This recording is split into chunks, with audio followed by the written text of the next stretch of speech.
Halo teman-teman AWS Media, kali ini Mimin di sini bakalan bawain komik manhwa yang berjudul The Strongest Useless Princess Battle for the Throne, part satunya. Manhwa ini adalah versi manhwa dari manga The Strongest Duel Princess Secret Battle for the Throne. Manhwa ini menceritakan tentang kerajaan Adresia di benua Vogel.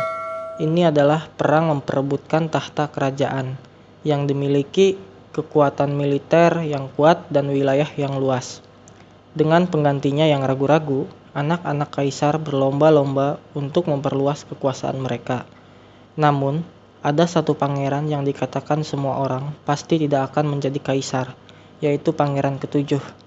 Nah, tanpa perlu berbasa-basi, kita langsung aja masuk ke alur ceritanya. Terlihat di sebuah kota di kerajaan Adresia, sebuah monster muncul dan menyerang wilayah itu.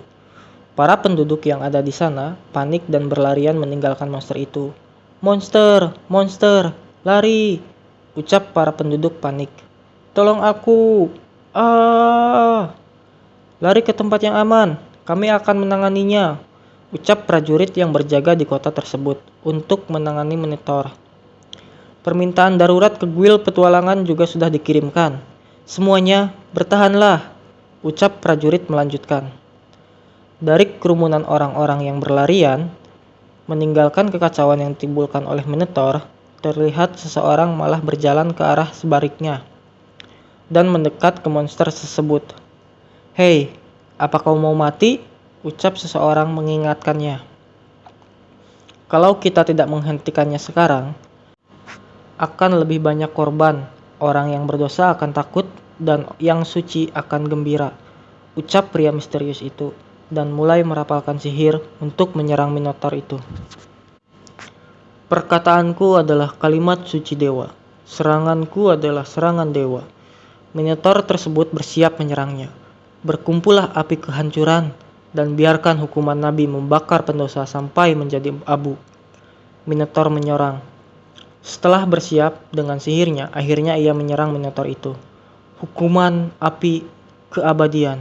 Dan akhirnya Minotaur tersebut tumbang hanya dengan sekali serang. Pria misterius itu ternyata berasal dari Guild Petualangan dengan rang SS dan bernama Silver. Setelah menyalahkan Minotaur, Silver membawa tanduk dari Minotaur ke Guild Petualangan untuk ditukar dengan hadiah. Saat ia menukarkan tanduk tersebut, orang-orang di sana kagum dengan apa yang dibawa oleh Silver. "Ya Tuhan, ini nyata. Itu kan tanduk Raja Minotaur. Yang benar saja, monster tingkat AAA, dia mengalahkannya sendirian," ucap para petualang yang takjub akan kekuatan Silver. "Terima kasih atas kerja kerasnya, Tuan Silver. Ini bayarannya," ucap wanita resepsionis dari Guild Petualangan. "Terima kasih. Maaf sudah merepotkanmu," ucap Silver. "Tidak kok, hanya ada 5 petualangan tingkat SS di benua ini. Jadi, Tuan Silver adalah kebanggaan ibu kota ini," jawabnya. "Apa boleh aku menghadiahkan minuman untuk semua orang yang ada di sini?" "Aku yang bayar," tanya Silver. Dan disambut dengan teriakan dan kegembiraan yang lain dari petualang-petualang yang sedang berkumpul tersebut.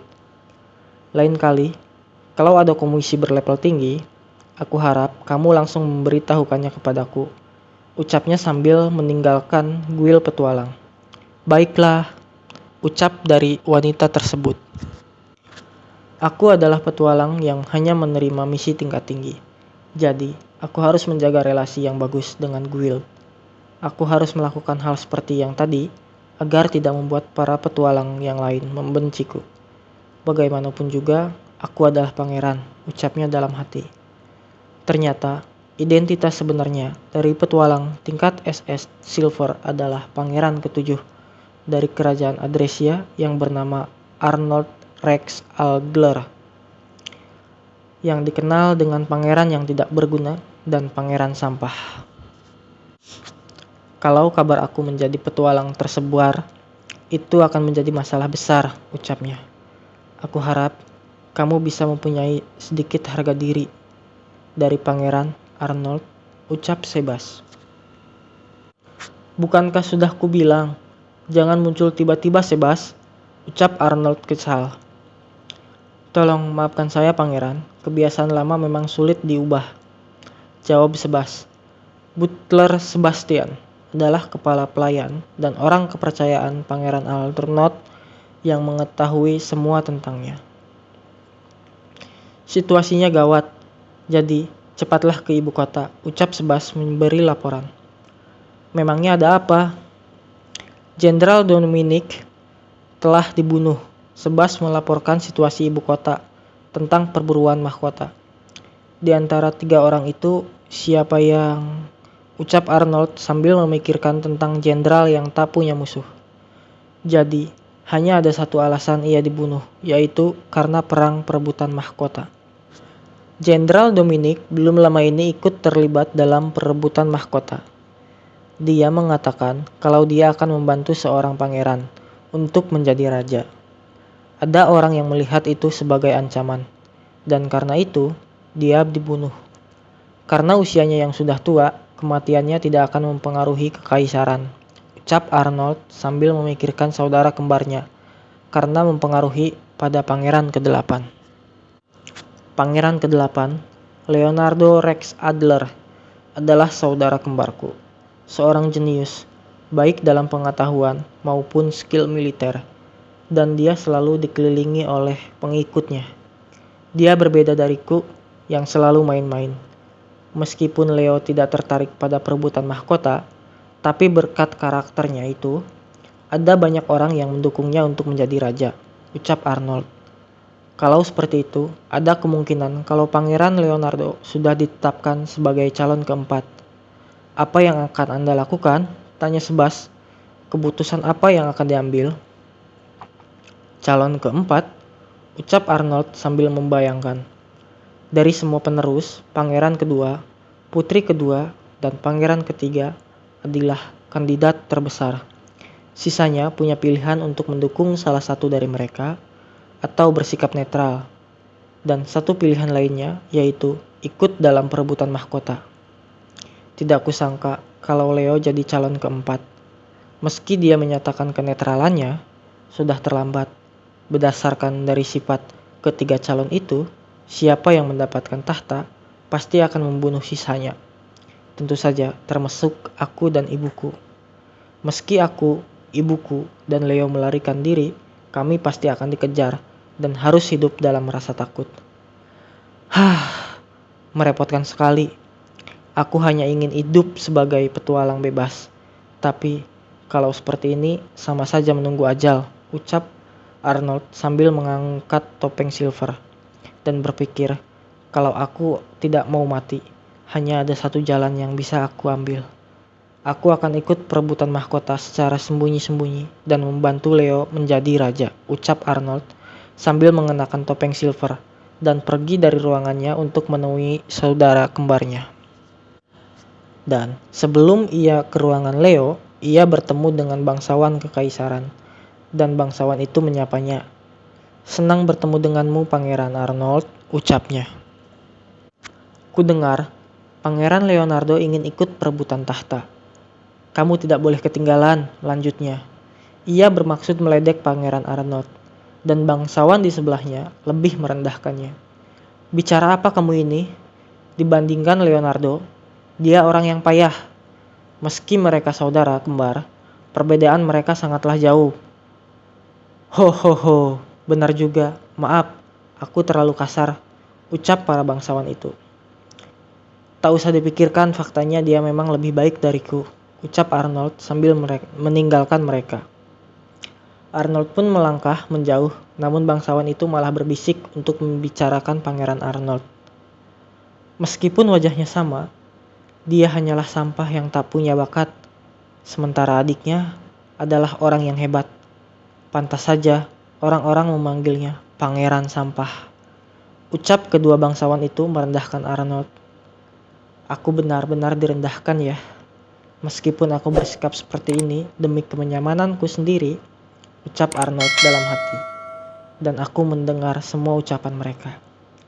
Sayangnya, meski aku ingin melakukan sesuatu sesukaku, sebagai pangeran aku harus mempertahankan image ini, pikir Arnold.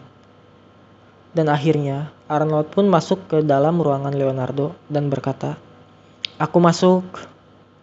"Kakak," sapa Leo. "Aku sudah tahu situasinya. Si tua itu sudah mati." "Apa kamu yakin dia dibunuh?" tanya Arnold. "Ya," jawab Leo simpel. "Jadi, apa rencanamu?" Arnold menanyakan langkah apa yang akan diambil oleh Leo. Leo pun tertunduk dan berkata dengan raut wajah yang sedih, "Aku tidak ingin bertarung dengan keluargaku sendiri." "Aku tahu, kamu pasti akan bilang begitu," ucap Arnold, dan Arnold pun berpikir, meski setelah dipaksa untuk masuk ke situasi seperti ini, kalau mengorbankan dirinya sendiri bisa menyelesaikan semuanya, dia pasti akan melakukannya.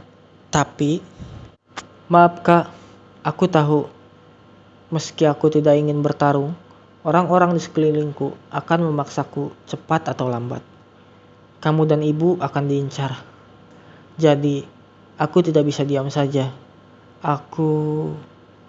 "Sudah waktunya kamu mengambil keputusan," ucap Arnold. Aku akan ikut serta dalam perebutan tahta," ucap Leo yakin. "Semua orang ingin kamu yang menjadi raja karena sikap baikmu kepada orang lain," pikir Arnold. "Baiklah, meski kemampuanku terbatas, aku akan membantumu. Tapi jangan berharap banyak ya," ucap Arnold. "Terima kasih kak. Aku rasa kamu bisa jadi raja yang lebih baik daripada aku," ucap Leo. "Hah? Jangan konyol. Jadi raja itu artinya aku tidak bisa main-main lagi. Tujuan hidupku adalah menikahi perempuan yang cantik dan bersenang-senang setiap hari. Itulah kenapa aku membahayakan nyawaku untuk membantumu," ucap Arnold. Dan ketika ia memegang bahu Leo, dia merasakan tubuh Leo yang gemetaran. Meskipun Leo mempunyai kemampuan yang luar biasa, pangeran yang lain juga tidak kalah hebat. Wajar saja kalau dia ketakutan menghadapi mereka. Meskipun begitu, menjadi kuat bukan artinya kamu tidak bisa dikalahkan. Dan karena mereka bertiga tidak percaya satu sama lain, Leo masih punya kesempatan. "Baiklah, kita mulai dengan mengumpulkan kekuatan dan mendapatkan restu dari ayah," ucap Arnold. "Benar, pada akhirnya ayah yang akan memutuskan siapa yang akan mewarisi tahta," ucap Leo yang terlihat lebih tenang. "Apa yang harus kita lakukan untuk mendapatkan restu ayah?" ucap Arnold. "Dengan begitu, rencana kami untuk mendapatkan tahta pun dimulai." Nah, sampai di sini dulu buat pembahasan cerita The Strongest Useless Princess Battle for the Throne part 1-nya. Mimin harap kita akan kembali lagi di kesempatan lain pada channel ini dalam membahas cerita komik-komik yang lain. Terima kasih buat teman-teman semua yang udah nonton video ini. Jangan lupa tekan tombol subscribe-nya ya. Like juga suka video ini dan nyalakan lonceng notifikasinya. Untuk video-video pembahasan komik lainnya, salam hormat dari kami, AWS Media. Sampai jumpa.